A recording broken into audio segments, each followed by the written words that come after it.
조스커리어의 조하나 강사입니다. 네, 송지은 선생님의 속도감의 강의에 이어서 저희가 이제 정확한 발음에 대해서 좀 알려드리려고 하는데요. 오늘은 왜 정확한 발음이 필요한지 부분을 먼저 알려드리도록 하겠습니다.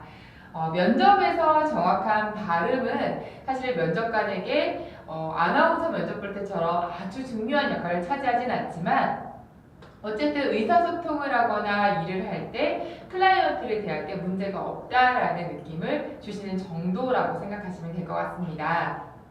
저희도 강의를 하다 보면 나 오늘 좀 발음 부족했는데 오늘 좀 잘 안 됐는데 이렇게 느낄 때도 있고 또 면접을 보실 때도 큰 부담감을 가지진 않으셨으면 좋겠습니다. 그럼 어떻게 어느 정도 수준으로 발음을 원하시는지를 제가 좀 말씀을 드릴 텐데요. 일단은 발음은 면접관들에게 성의 있는 태도로 좀 느껴지시는 경우가 많습니다. 예를 들면 저희가 열심히 하겠다는 의지라든지 이 회사에 입사하고 싶다는 의지를 사실은 막 눈빛으로 막 보여드린다든지 내용으로 어필하는 데는 어느 정도 한계가 있습니다.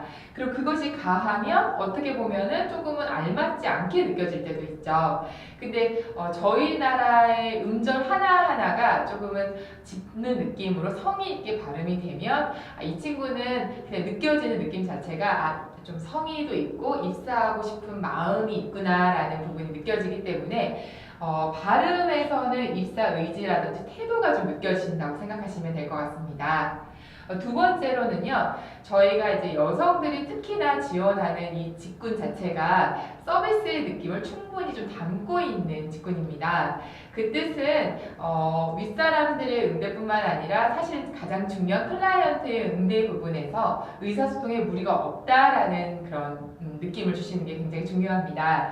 그래서 대화를 할 때 손님들과의 발음 부분이 좀 정확하고 또 이런 의사소통에서 어느 무리 없는 그런 발음을 가지고 있다, 이 정도 느낌을 주시면 되고요. 실제로 젊은 분들이 몇 가지의 특징이 있는데 이제 젊은 취업준비생분들이 어미 부분, 그러니까 뭐 이렇게 생각합니다, 이런 부분을 좀 많이 흘리시는 경우가 있는데 그렇게 느낀다면 면접관님들이 느끼기에는 우리 쪽 클라이언트에게도 이거 보내주십시오 이렇게라고 좀 이렇게 성의 없는 태도로 이렇게 얘기를 해서 조금은 의사소통이라든지 회사에 대한 이미지가 좀 좋지 않을 수도 있겠다는 생각을 하실 것 같습니다.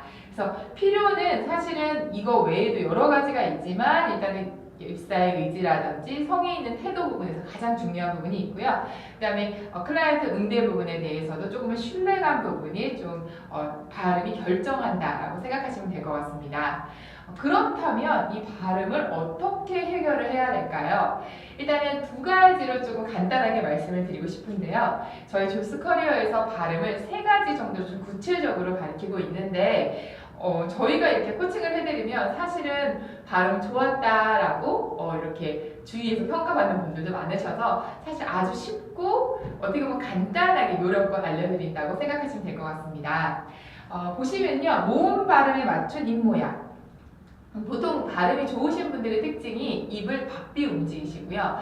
그 입이 모음에 맞춰서 굉장히 많이 움직이십니다. 예를 들면요, 안녕하십니까 라는 발음을 할 때요, 입 모양이 아여, 이, 느낌으로 좀 시원시원하게 벌어지면 어느 정도 발음은 정확하게 간다라고 생각하시면 됩니다. 하지만 이것을 안녕하십니까 라고 느낌으로 입 모양을 맞춰서 얘기를 하신다면요, 안녕하십니까 라는 발음이 계속해서 좀 섞인다라고 생각하시면 되겠죠. 그래서 가장 용이한 방법은 모음에 맞춰서 입을 트레이닝 시키시는 거고 저희가 이걸 굉장히 쉽고 정확하게 알려드립니다. 네, 두 번째는요, 조음점. 굉장히 뭔가 어렵고 대단한 것처럼 느끼시는데 모음 발음만 있으면 굉장히 사실 우리나라 그 발음이 쉽습니다. 예를 들면 아여, 아이야 이런 발음은 굉장히 쉬운데 여기서 안녕하십니까 라고 자음이라는 친구가 섞이면서 발음이 굉장히 어려워집니다. 그래서 저희가 쉽게 말씀드리는 것은요, 자음을 더 쉽게 좀 짚을 수 있게끔 조음점을 연상시키는 그런 가르침을 하고 있습니다. 예를 들면 자전거 같은 경우에는요, 조음점이 입 천장에서 약간 뒤쪽으로 좀 쏠리는데요. 자전거, 이 뒷부분을 살짝 짚어주시면서 자음 발음을 좀 연상해서 쉽게 낼 수 있도록 도움을 드리는 거죠.